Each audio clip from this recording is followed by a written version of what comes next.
Quand on est entrepreneur, on peut avoir une ambition et en fait, on se limite dans son ambition parce qu'on se dit qu'on va devoir faire tout seul. Moi, j'ai vraiment eu cette libération d'ambition, mais comme si ça avait explosé d'un geyser quand, dans l'équipe, je me suis entouré de tueurs et de tueuses comme vous, quoi. L'ambition, ça n'a rien à voir avec la taille de son business. Moi, si mon ambition, c'est de trouver un équilibre de vie qui se décline en mon business et plein d'autres choses aussi, alors j'ai le droit de ne pas vouloir faire des millions.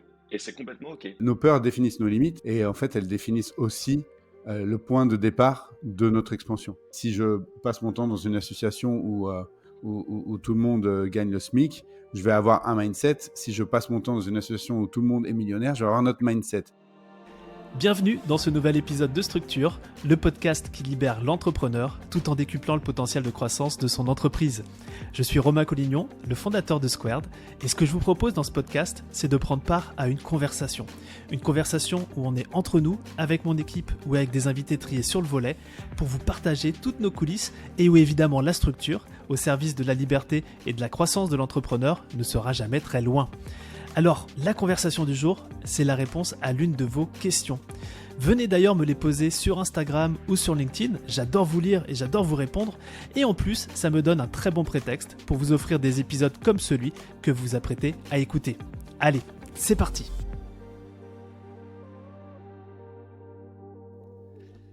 Alors dans le précédent épisode, on a eu l'occasion de parler des différences majeures qui existent entre les niveaux de maturité entrepreneuriale de nos membres, que nos membres soient dans le Mastermind 67 et ou dans le Mastermind 78.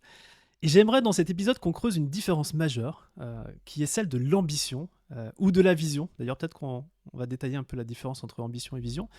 Mais si je pouvais résumer, pour donner un peu de hauteur sur cet épisode, c'est que le niveau de succès professionnel que l'on peut voir chez les entrepreneurs, il est intimement lié au niveau d'ambition et à la vision que porte en lui l'entrepreneur visionnaire, qu'il porte en lui pour son entreprise. Et en gros, si tu penses petit, si tu penses dans ta zone de confort, eh bien, les résultats resteront petits ou dans la zone de confort. Et dès qu'on commence à penser grand, alors ça ne veut pas dire que les résultats seront forcément assurés, hein, mais selon moi, penser grand, c'est une condition nécessaire pour accomplir de belles choses, pour accomplir de grandes choses. Donc voilà, moi avec le recul, et c'est pour ça que je voulais en discuter avec vous, Fabien et Raphaël, c'est que je me rends compte que j'ai de l'ambition, j'ai envie de faire plus, de faire mieux, de faire plus tout le temps. Et j'arrive à voir très clairement, en termes de vision, ce que Squared peut devenir. Et j'arrive aussi à voir très loin dans le temps, c'est-à-dire à 25 ans. Et quand je commence à parler de ça avec d'autres entrepreneurs, soit on me prend pour un fou, ou soit aussi certains sont comme moi, mais c'est assez rare. Donc voilà, moi je me rends compte que c'est pas le cas pour tout le monde d'avoir une grande vision dans le temps, en taille, ni de l'ambition. Et j'ai pas forcément encore réussi à rétro-ingénierer ce truc, à savoir est-ce que tout le monde peut avoir de l'ambition. L'ambition c'est quoi? Est-ce que c'est que du développement commercial ou est-ce que c'est beaucoup plus large? Donc voilà, je voudrais vous solliciter sur ce sujet, qu'on parle d'ambition, qu'on parle de vision, et qu'est-ce que vous avez pu observer notamment chez nos membres. Donc voilà, la question elle reste assez ouverte, c'est de votre expérience, comment nos membres nourrissent leur ambition et aussi comment ils arrivent à voir plus loin, comment ils arrivent à voir plus grand. Pour rebondir sur ta dernière phrase, je pense que justement la question, c'est de s'autoriser à ce que mieux, ça ne veuille pas forcément dire ni plus loin ni plus grand. C'est-à-dire que un piège classique, c'est la croissance aveugle. C'est-à-dire de se dire, OK, on nous a appris, nous, ça veut dire la société, l'entrepreneuriat, la hustle culture, machin, always on, etc. Pardon pour les anglicismes, mais je pense que tout le monde comprend. euh, Nous dit que plus tu veux avoir du succès, plus il faut faire grandir ta boîte, plus tu seras reconnu, etc. Chose que, évidemment, qui fonctionne très bien comme un levier pour certaines personnes, mais l'expérience montre qu'il y a aussi certaines personnes qui ont un niveau, disons, optimal de développement de leur boîte, à partir duquel, en fait, il y a une courbe décroissante qui se met en place de satisfaction ou de bien-être par rapport à la croissance de leur entreprise. Et donc, je pense que la première chose à faire, et c'est très lié avec l'exercice de la vision, c'est de déterminer ce que ça veut dire pour soi l'ambition. C'est-à-dire la vision d'un business idéal pour soi, comment on s'entoure, combien on fait de chiffre d'affaires, auprès de qui on est, à quel point on se rend visible, etc. Elle va être différente pour tout le monde. Et donc, si on ne fait pas l'effort de se demander, ça veut dire quoi pour moi avoir de l'ambition, eh ben on risque, comme d'habitude, d'absorber les définitions de l'ambition des autres. Et pour l'anecdote, moi-même, j'ai eu un gros blocage mindset par rapport à ça que j'ai fait péter il y a je sais pas, il y a 1 an ou 1 an et demi, parce que j'avais une sorte de petite voix à l'intérieur qui me disait, mais t'es pas assez ambitieux, t'en fais pas assez, tu te reposes trop sur tes lauriers, etc. Jusqu'à ce que je me fasse coacher dessus et que je comprenne que, en fait, l'ambition, ça n'a rien à voir avec la taille de son business. C'est-à-dire que moi, si mon ambition, c'est de trouver un équilibre de vie qui se décline en mon business et plein d'autres choses aussi, alors j'ai le droit de ne pas vouloir faire des millions. Et c'est complètement OK, parce qu'il y a d'autres choses qui sont plus importantes pour moi. Et ce jour-là, j'ai compris que j'étais en fait très ambitieux, mais avec des mesures d'ambition qui ne sont pas celles qu'impose la société. Et je pense que je suis loin d'être le seul là-dedans. Et qui nourrissent tes valeurs, c'est ça. Exactement. Tes valeurs et ce qui te rend heureux, in fine. On est quand même dans le game de l'entrepreneuriat pour être heureux et épanoui à travers ça. Si notre boîte et notre activité n'est pas un véhicule vers notre bonheur, à quoi ça sert? Un entrepreneur qui réussit, c'est un entrepreneur heureux. Mm, Je suis absolument d'accord. Moi, je passe mon temps à le dire. La croissance, ça peut être aussi la décroissance. mm, C'est mm, ce que tu viens de dire. C'est le chiffre n'est qu'un indicateur. C'est un des axes sur lesquels on peut croître, mais il y en a beaucoup d'autres. Et pas plus tard que ce matin, j'ai parlé à Mélissa. Coucou Mélissa, si jamais tu écoutes ça, qui disait moi, dans 5 ans, je veux faire 1 million. Et c'est quelque chose qu'on entend, surtout dans le monde du web. Hein, c'est un peu le truc du million. Ça. Ok, pourquoi? Et en fait, on a commencé une discussion. Et en fait, le seul fondement était qu'elle avait vu une personne qui, sur Instagram, disait que c'était vachement bien ce qu'elle vivait en ayant fait 1 million. Et enfin, voilà, ça venait pas de l'intérieur, ça venait pas d'elle. Et donc, il y avait très peu de chances. La probabilité qu'elle atteigne dans de bonnes conditions ce million était très faible. Il y a très peu de chances qu'elle y arrive. Elle aurait peut-être pu y arriver, mais probablement au prix de beaucoup d'efforts parce que ça n'aura pas été aligné avec ses valeurs profondes, comme tu disais, Raphaël. Donc, ouais, mm. très bon point, je suis absolument d'accord. Et je vais vous confier quelque chose, mais cette notion d'ambition, elle est en train de muter dans notre société. Et j'ai même pu avoir une discussion avec quelqu'un d'assez capé dans le sujet, où c'est pendant les peut-être, je sais pas, 20, 30 dernières années, le seul critère de succès d'une entreprise était le chiffre d'affaires, la croissance, la rentabilité. Aujourd'hui, il y a des critères qui commencent à s'insérer, comme la décarbonation, comme l'impact sur l'environnement, sur ses équipes, sur les clients. Et je lui ai posé la question, je lui ai dit, mais est-ce que tu penses que c'est juste post-Covid ou est-ce que... Non, il m'a dit, là, on en prend pour les 25 prochaines années. Donc, c'est là où les trucs qu'on perçoit et qu'on sent, voilà. C'est juste, en fait, aujourd'hui, les entreprises, et là, j'ai cité 3 thèmes, l'impact, etc. Mais en vrai, c'est effectivement d'avoir un succès, on va dire, de manière beaucoup plus holistique et globale. Absolument. Donc il y a beaucoup de choses qui sont en train de se jouer et qui vont se pérenniser aussi. Et après, je revenais encore un petit retour en arrière. Si le chiffre d'affaires et la rentabilité étaient aussi si importants avant, c'est qu'on a eu les investisseurs, notamment dans le monde de la tech, qui veulent leur rentabilité. Et en même temps, là, les investissements ne sont pas au beau fixe depuis quelques mois maintenant. Donc il n'y a plus la contrainte.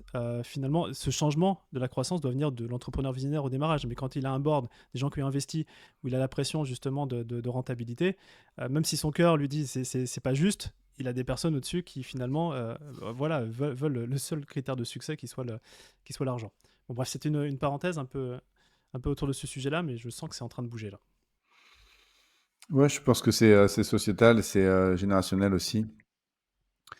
Pour aller plus loin, je voulais juste donner ce petit truc qui peut aider la personne qui se pose la question du pourquoi, en fait. Tiens, je veux faire 1 million, pourquoi? Et vraiment quelque chose de très simple à utiliser et qu'on peut retenir très facilement, c'est se poser la question pourquoi cette fois? C'est-à-dire se poser la question de pourquoi, on a une réponse, et à nouveau pourquoi, et on a une réponse, et à nouveau pourquoi. Et en fin de compte, on fait 7 niveaux de pourquoi, on arrive à l'essence. Tu vois, c'est comme les couches de l'oignon qu'on enlève, on en parlait dans un autre épisode. Et voilà, c'est quelque chose de très simple. Quand on est seul et qu'on est face à une décision, c'est tout simplement une question qu'on peut se poser pour aller chercher quel est le driver motivationnel profond. Et ouais. Et dans ce que tu viens de dire, Fab, c'est vraiment, je pense que c'est important de faire cette distinction, euh, que c'est bien pourquoi en 2 mots, c'est-à-dire pourquoi, dans quel but. Parce que sinon, quand on tombe dans le pourquoi en un mot, on tombe dans la justification, dans le passé, dans l'historique. Mais ça, c'est je veux faire ça, ok, dans quel but? Tel but, ok, ça, dans quel but? Tel but. Et parce que c'est ça qui aide à voir la destination plutôt que de trouver des justifications dans nos comportements passés, je pense. Alors, dans ma question d'ambition, je mentionnais le fait comment on peut nourrir cette ambition. Alors, ce qui est assez marrant, c'est que rien qu'en nous écoutant, peut-être que certains auditeurs et certaines auditrices vont se dire, tiens, en fait, l'ambition, la croissance, la vision, ça peut être vu de manière différente. Donc, d'une certaine manière, écouter ce podcast-là, peut-être que ça nourrit l'ambition. Moi, je voudrais un peu avoir votre avis là-dessus. Comment vous percevez ça chez nos membres? Comment ils évoluent sur ce sujet-là? Bah, ouais, c'est sûr. Bon, tu vois, là, tu parles de nos clients, Romain, donc notre regard, se porte, naturellement vers les membres des masterminds de Squared. Donc j'ai envie de mettre en avant l'importance de l'environnement, pour répondre à ta question. Hem, L'importance de l'environnement, on l'a brièvement abordé dans l'épisode précédent. Hem, il y a il y a au moins 4 grands axes sur lesquels, ça apporte beaucoup. Heu, c'est celui de grandir dans un environnement où c'est déjà possible. J'avais parlé de l'effet de cliquet, précédemment. Quand je grandis dans un environnement, quand je me trouve dans un environnement dans lequel c'est déjà possible, ça me permet de automatiquement passer, enfin, en tout cas, plus rapidement passer des étapes sans même avoir eu à les transgresser moi-même. Si je passe mon temps dans une association où tout le monde, gagne le SMIC, je vais avoir un mindset. Si je passe mon temps dans une association où tout le monde est millionnaire, je vais avoir un autre mindset. Peu importe la façon, peu importe avec quoi je rentre dans la pièce, peu importe mes bagages au final, ça va m'influencer. Donc ça, c'est un premier axe. Deuxième axe, c'est que on dit toujours apprendre tes erreurs pour avancer dans la vie. On peut aussi apprendre des erreurs des autres, en fin de compte. Et un bon environnement permet de faire ça. Quand je dis un bon environnement, c'est un environnement dans lequel les personnes vont aussi parler de leurs échecs et pas uniquement un concours de moi je suis le plus fort. Comme tu le disais dans nos accompagnements, on ne court pas après le succès à tout prix, on ne court pas après le chiffre à tout prix. Et on sait montrer notre vulnérabilité, on crée ce cadre où nos membres peuvent parler de leurs problèmes et de leurs challenges. Donc ça permet d'apprendre des erreurs des autres. Un troisième point, c'est de confronter et de mettre de la lumière sur nos croyances, hein, nos petits moteurs internes qu'on a depuis l'enfance ou l'éducation, comme par exemple, on n'est jamais mieux servi que par soi-même, ou ce matin, j'ai eu le cas encore, et c'est véridique, d'une personne qui m'a dit, moi, je veux pas faire de crédit. Voilà. Tout à l'heure, tu parlais d'investissement. Se couper du crédit, c'est quand même se tirer une sacrée balle dans le pied. Pourquoi? Parce que, voilà, une expérience de vie, et elle a créé cette croyance. Donc là, clairement, dans un environnement porteur, eh bien, on va se faire challenger. Et ces challenges entre pairs, qui sont toujours dans la bienveillance, bien sûr, mais permettent d'avancer et permettent de mettre en lumière donc nos croyances et puis nos peurs. Et donc ça, c'est le dernier point. Nos peurs définissent nos limites, et en fait, elles définissent aussi le point de départ de notre expansion. Parce que c'est là où c'est là où se trouve notre bordure.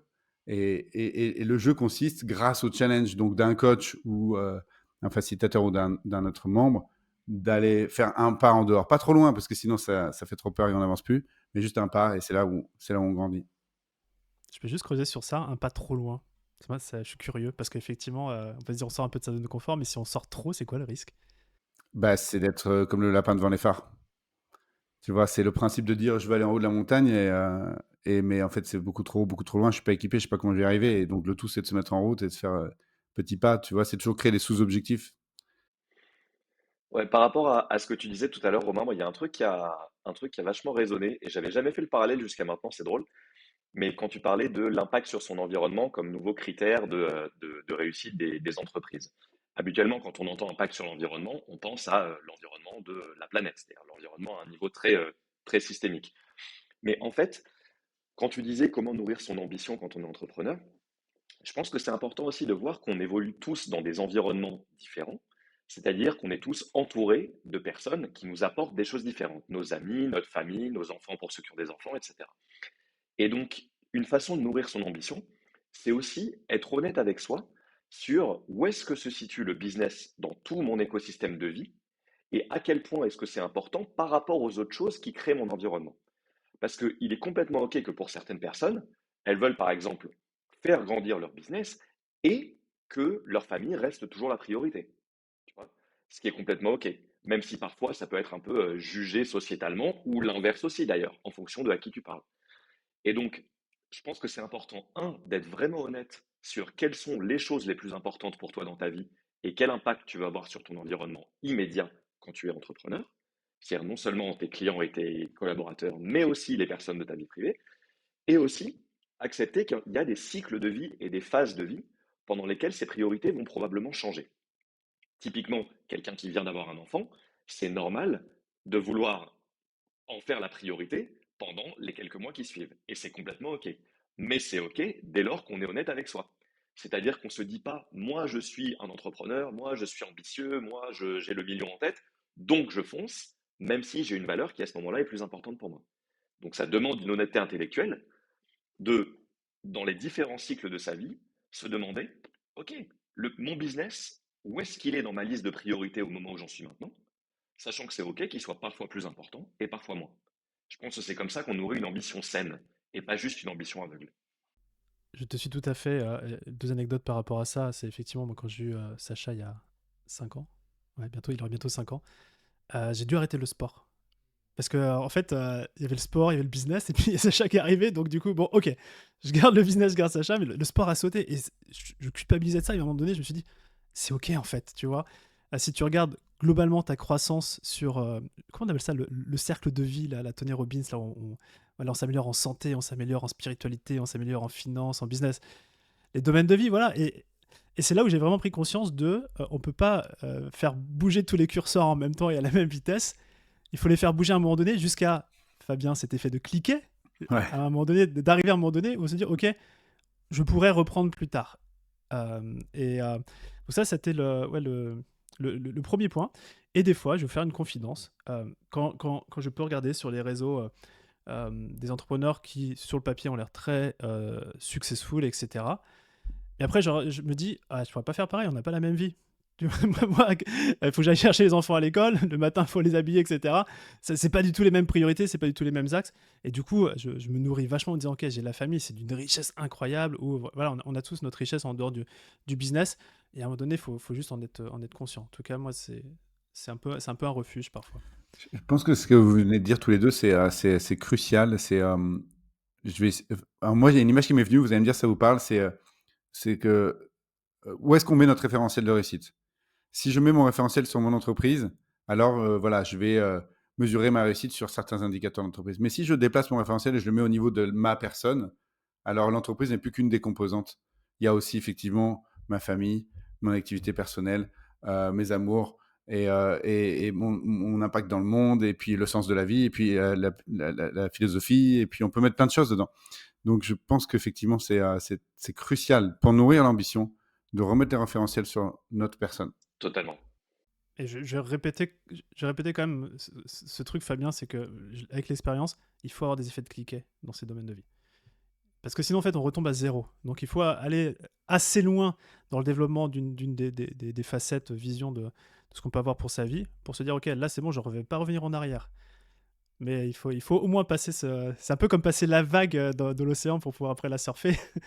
Il faut faire un petit extra effort. Ça s'appelle la barre. Je ne suis pas assez spécialiste. Ouais, mais oui, l'effet de cliquet, c'est vrai que tout à l'heure, vous rigoliez parce que vous disiez tu le sors à toutes les sauces, mais c'est vrai, moi, je suis persuadé de ça. Et ça, on ancre la confiance. Ouais. Moi, il y a un truc qui m'a aidé à libérer. Je vais vous confier ça, c'est que surtout quand on est seul, ou même quand on commence à avoir une petite équipe, et quand on est entrepreneur, on peut avoir une ambition, et en fait, on se limite dans son ambition parce qu'on se dit qu'on va devoir faire tout seul. Et il y a une espèce de douleur perçue, rien qu'au fait d'imaginer le scénario futur, parce qu'on se dit qu'on doit faire tout soi-même. Donc, avec le fameux qui et pas comment, déjà, ça aide. Mais moi, j'ai vraiment eu cette libération d'ambition, mais comme si ça avait explosé d'un geyser, quand dans l'équipe, je me suis entouré de tueurs et de tueuses comme vous, quoi. C'est genre, ok. Et là, on en revient à, c'est bon, dans tous les cas, peu importe ce qu'on fait, il y a les ressources en interne pour y arriver. On sait pas encore comment on va faire, mais c'est bon. Ouais. Moi, c'est peut-être l'enseignement principal pour la libération, c'est d'être hyper bien entouré dans son équipe. Et j'ajouterais, tu es bien entouré et tu manages bien dans le sens où tu délègues des responsabilités. Tu délègues même des décisions avec certaines personnes.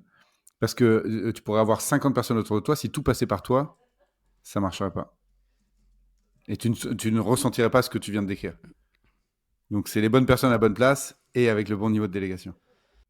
Tout à fait. Après, il y a une petite structure quand même derrière pour que ça se passe bien. Et un poil de structure.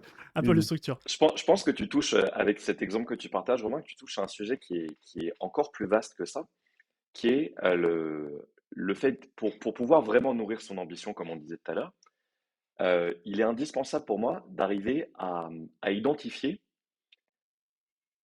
à quel point on pense être protégé en voyant pas trop grand. C'est-à-dire, dans ton exemple à toi, c'est en voyant pas trop grand, bah, je me protège contre le risque qui vient avec le fait de déléguer, contre la perte de contrôle, contre le fait d'apprendre à faire confiance à des gens qui peut-être ne mériteront pas cette confiance, etc. Et donc, d'un point de vue plus mindset, moi, un truc que j'observe beaucoup avec des clients qui ont des envies de grandir, mais qui se sentent freinés, c'est que souvent, inconsciemment, ils estiment qu'en ne grandissant pas trop, ils se protègent de quelque chose. Habituellement, ils se protègent de l'exposition, du regard des autres, de devoir faire beaucoup d'argent et ensuite apprendre à le gérer, de la critique, de la visibilité et de ce qui vient avec.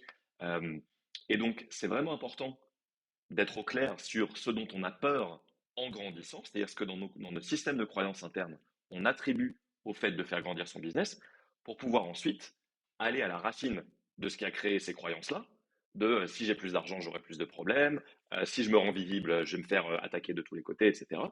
Aller travailler ça, et du coup, ne pas avancer dans la douleur et dans la peur, mais à la place, en ayant confiance dans le fait que grandir, ça peut se faire de manière totalement saine. Euh, et pour ça, ouais, je prêche à ma paroisse, mais franchement, le fait d'avoir quelqu'un qui accompagne et qui fait un effet miroir et qui t'aide à identifier ces croyances-là, moi, pour l'instant, c'est l'outil le plus puissant que j'ai vu dans ce chemin. Fabien, tu plus sois ça à ta façon. Ah ben moi, c'est clair. Ma conclusion, c'est si t'es pas coaché, c'est que t'es en train de ralentir ta boîte. Voilà. Bah ouais. Non, mais c'est Tu vrai, vas c'est encore un que. cran plus loin, je suis tout à fait d'accord. Ouais.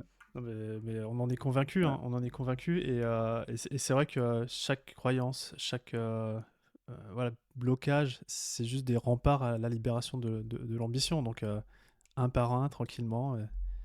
Je ne sais pas si vous les effacez ou si vous les faites disparaître ou si vous les dégommez, mais en tous les cas, il y a un moment donné, ils sont plus là pour empêcher l'ambition de se libérer. Et ben c'était un bel épisode, je trouve, pour le tout premier de 2024. Déjà, ouais, bonne année à tout le monde. Mais bonne année, on n'a même pas démarré par ça. Un truc de fou. Et ouais, bonne année. Ça va être une grande année. Bah ouais, parce qu'on est, c'est vrai qu'on est bien occupé là en ce moment. On s'active à accueillir tous les nouveaux membres qui viennent de nous rejoindre dans les Mastermind 67 et Mastermind 78. Donc voilà, c'est vrai que c'est la période de bonnes résolutions, et peut-être que vous sentez qu'il est temps aussi pour vous de libérer votre ambition. Dans tous les cas, nous on se tient à votre dispo sur Instagram, sur LinkedIn, email pour en discuter. Vous avez juste à nous envoyer un petit message sur qu'est-ce que vous avez pu de cet épisode ressentir, apprendre, etc. Comment vous avez pu mettre aussi la perspective sur vos enjeux. Venez en discuter avec nous, parce que si on peut vous être utile sur ces sujets-là, on fait ça avec grand plaisir. On le fait déjà dans les masterminds, mais on le fait aussi avec grand plaisir quand on nous contacte. Donc voilà, n'hésitez pas à venir engager la conversation pour que cette année 2024 soit la meilleure de votre année. De vos années, pardon. Yes.